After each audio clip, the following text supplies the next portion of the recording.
अस्सलाम वालेकुम दोस्तों, आप देख रहे हैं यूट्यूब चैनल पाक टेक्निकल टीवी। आज हम सीखेंगे सिम का नेटवर्क कैसे तब्दील करते हैं और इसके लिए क्या क्या चीज़ों की ज़रूरत होती है। तो सबसे पहले आपको मौजूदा नेटवर्क पर 60 दिन से ज़्यादा दिन होने चाहिए और उसके बाद आपने कोई भी नेटवर्क सेलेक्ट करना है।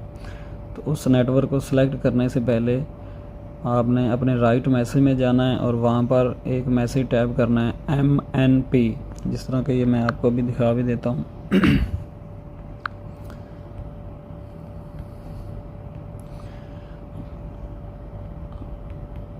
बड़े स्पेलिंग लिखने हैं, आपने स्पेस नहीं देनी, इस तरह से टाइप करना है MNP और इसको सेंड करना है 667 पे। जब आप ये मैसेज सेंड करेंगे तो आपको रिप्लाई में एक मैसेज मिलेगा जिसमें आपकी सिम का नंबर और नेम और आईडी कार्ड नंबर और सिम का कुछ कोड वर्ड होता है और जब सिम ये एक्टिवेट हुई थी उसकी डेट वगैरह लिखी होती है। तो इसी मैसेज को आपने फॉरवर्ड कर देना है। जिस भी नेटवर्क पर आप जाना चाह रहे हैं उस पर आपको सबसे पहले 76 लगाना है और जो भी आपका नेटवर्क होगा वो आपने मतलब जायज़ पे जाना चाह रहे हैं तो उसके लिए आपने 300 पूरा लिखना है। और अगर आप टेलीनॉर पे जाना चाह रहे हैं तो 345 लिखना है। अगर आप जोंग पे जाना चाह रहे हैं 310 लिखना है।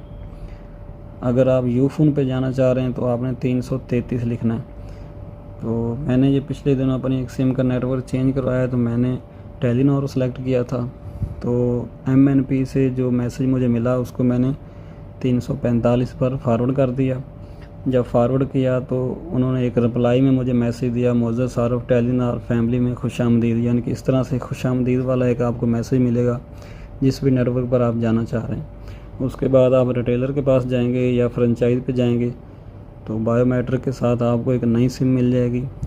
जो नई सिम होगी उसको चलने में और मौजूदा जो आपका नेटवर्क होगा इस पे जो सिम चल रही है इसको ख़त्म होने का 4 दिन का टाइम होता है। 4 दिन के अंदर अंदर आपका नेटवर्क तब्दील हो जाता है जब आपकी रिक्वेस्ट सक्सेसफुल सबमिट हो जाती है।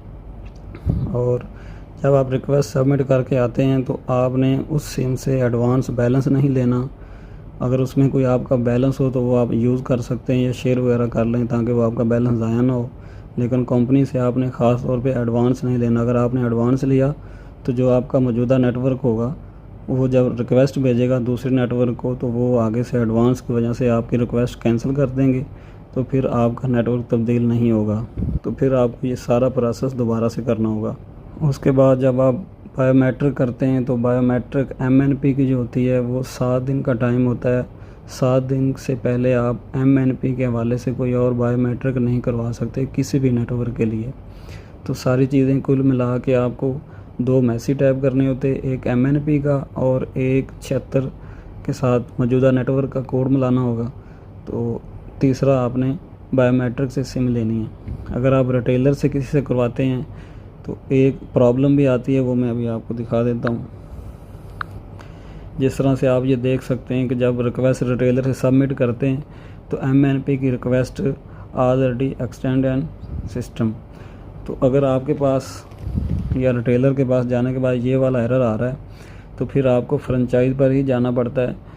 फ्रेंचाइज पे जब जाएंगे तो वो कंप्यूटर के साथ जो बायोमेट्रिक उनका लगा होता है वहाँ से करेंगे तो आपकी रिक्वेस्ट जो है ये सबमिट हो जाएगी।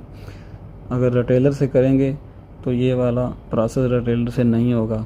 इसकी वजह ये होती है कि आपकी पहले की कोई रिक्वेस्ट पेंडिंग खड़ी होती है, वो जब तक कैंसिल नहीं होती ये नई रिक्वेस्ट दर्ज नहीं हो पाती।